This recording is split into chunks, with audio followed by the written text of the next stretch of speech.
AP IT శాఖ మంత్రి నారా లోకేష్ మరోసారి పొరబడ్డారు. అనంతపురం జిల్లాలో పర్యటిస్తున్న లోకేష్ 2019 ఎన్నికల్లో 225 స్థానాలకు గాను 200 సీట్లు గెలిపించి చంద్రబాబును మళ్లీ సీఎం చేయాలని అన్నారు.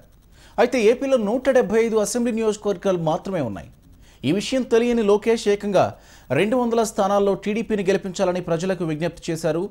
లోకేష్ బాబు మాట్లాడుతున్న సమయంలో అదే వేదికపై సీఎం చంద్రబాబు కూడా ఉన్నారు.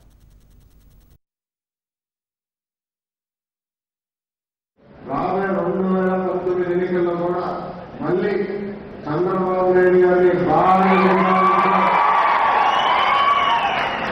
విజయాన్ని నాకుంది ఎమ్మెల్యే స్థానాలు కాదు 220కి 200 స్థానాల్లో గెలిపించి 220కి 200 స్థానాల్లో గెలిపించి 220కి 200 స్థానాల్లో గెలిపించి మళ్ళీ ఆయన ముఖ్యమంత్రి చేసిన బాధ్యత పెద్దపై ఉంది. అటుపక్కన ఉన్న యువకులపై ఉందని తెలియజేసుకోవడం నిర్ధారణ